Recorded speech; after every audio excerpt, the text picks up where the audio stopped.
बिस्मिल्लाहिर्रहमानिर्रहीम। अस्सलाम वालेकुम। आज हमारी मैदा और आंतों की सेहत सीरीज के हवाले से दूसरी वीडियो है। पहली वीडियो में हमने मैदा की गैस पर बात की थी और आज हम एक ऐसे मसले पर बात करेंगे जिसने लाखों लोगों की जिंदगी को मुतासर किया है, यानी कब्ज़। कब्ज़ क्यों होती है, ये कब खतरनाक होती है और इसका मुस्तकिल हल आज के प्रोग्राम में आपको बताया जाएगा। जब पखाना मामूल से कम आए, सख्त आए या निकलने में मुश्किल हो, जोर लगाना पड़े, पखाना रोज ना आए, कई कई दिनों के बाद आए और पेट अच्छी तरह साफ ना हो, तो इसे कब्ज़ कहते हैं। कब्ज़ उस वक्त खतरनाक होती है जब पखाना के साथ खून आए, अचानक वजन कम हो जाए, पेट में शदीद दर्द हो, बार बार मतली या उल्टी की कैफियत हो, कब्ज़ के साथ बुखार भी हो जाए और फिर यही अलामात मुस्तकिल आपका पीछा करें, यानी 2 से 3 हफ्तों तक आपकी जान ना छोड़ें, तो ये खतरनाक कब्ज़ की अलामात हैं। ऐसी सूरत हाल में फौरी तौर पर अपने करीबी डॉक्टर से रजू करें। अब असल सवाल ये है कि कब्ज़ क्यों होती है। पहले नंबर पर कब्ज़ की अहम वजह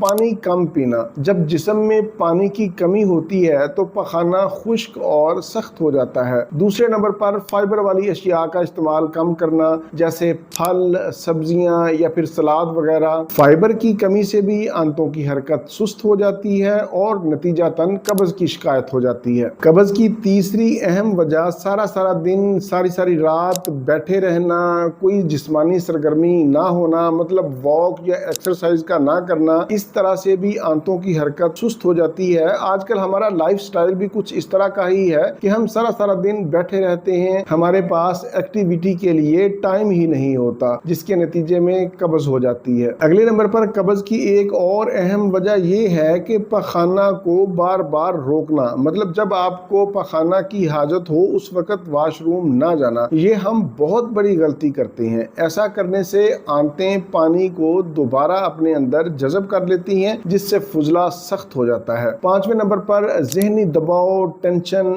ये बहुत ही अहम है। हमारा निज़ाम हज़म बराह रास्त आसाबी निज़ाम से जुड़ा है। मुसलसल ज़हनी दबाव, टेंशन या फिर डिप्रेशन से आंतों की हरकत सुस्त हो जाती है, जो कब्ज़ का बायस बनती है। 6ठे नंबर पर कुछ अद्वियात भी ऐसी होती हैं जिनके मुसलसल इस्तेमाल से कब्ज़ हो जाती है, जैसे आयरन सप्लीमेंट्स हैं, कैल्शियम सप्लीमेंट्स हैं, पेन किलर्स हैं, एंटी डिप्रेशन या फिर एंटी एलर्जी अद्वियात हैं, ब्लड प्रेशर की अद्वियात भी इसमें शामिल है। इस तरह की अद्वियात मुसलसल खाने से कब्ज़ की शिकायत होती है। इसके अलावा भी कब्ज़ की बेशुमार वजूहात हैं, जैसे जब उम्र बढ़ती है, उम्र बढ़ने के साथ साथ आंतें और पट्ठे कमज़ोर हो जाते हैं, इनका सिस्टम, इनका निज़ाम कमज़ोर हो जाता है। फास्ट फूड का ज़्यादा इस्तेमाल करना, बेकरी की अशिया, मैदा से बनी अशिया, प्रोसेस्ड फूड्स का इस्तेमाल करना, ये तमाम चीज़ें कब्ज़ का बायस बनती हैं। इसके अलावा कुछ बीमारियां भी ऐसी होती हैं जो कब्ज़ का बायस बनती हैं, जैसे हाइपोथायराइड है, ज़ियाबितस है, हमल के दौरान या फिर खाना अगर कम खाया जाए तो फिर भी कब्ज़ हो जाती है। अगर आप बहुत ज़्यादा चाय या कॉफ़ी का इस्तेमाल करते हैं या फिर ठंडा पानी ज़्यादा इस्तेमाल करते हैं तो इससे भी कब्ज़ की शिकायत होती है। आप अपनी कब्ज़ की वजह तलाश करें और फिर उस वजह को दूर करने की कोशिश करें। अगर फिर भी दूर ना हो तो फिर उसका इलाज करवाएं। फाइबर के लिए मैं आप लोगों को बताता चलूं कि रात को सोने से पहले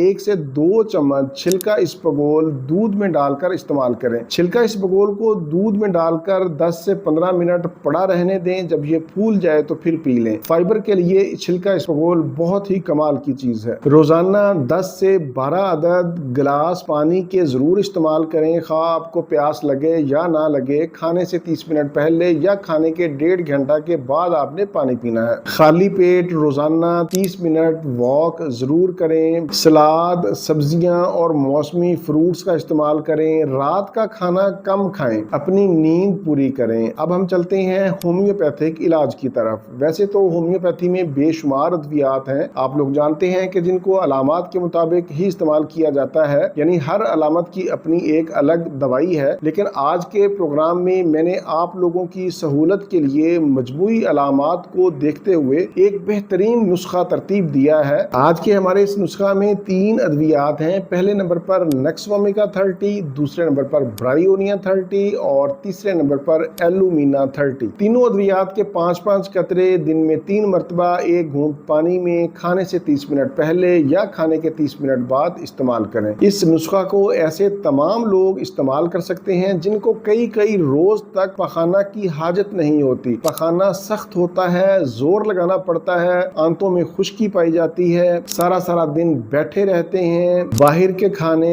चटपटी चीजें, फ्राई चीजों का इस्तेमाल ज्यादा है, चाय या कॉफी का इस्तेमाल ज्यादा करते हैं। तो ऐसे तमाम लोग मेरा आज का नुस्खा इस्तेमाल करें, इंशाल्लाह दुआएं देंगे। हमारी मैदा की सीरीज का ये था दूसरा प्रोग्राम। अगले प्रोग्राम में हम बात करेंगे सीने की जलन, मैदा की जलन और तेजाबियत के ऊपर। प्रोग्राम से मुतालिक कोई भी सवाल हो तो आप नीचे कमेंट्स में पूछ सकते हैं। इसी के साथ मुझे इजाजत दीजिए, दोबारा किसी नई मालूमाती वीडियो के साथ आपकी खिदमत में फिर हाजिर होंगे। तब तक के लिए इजाजत। अपने अहले खाना और अपने दोस्तों का बहुत ज्यादा ख्याल रखें। अल्लाह हाफिज, वस्सलाम।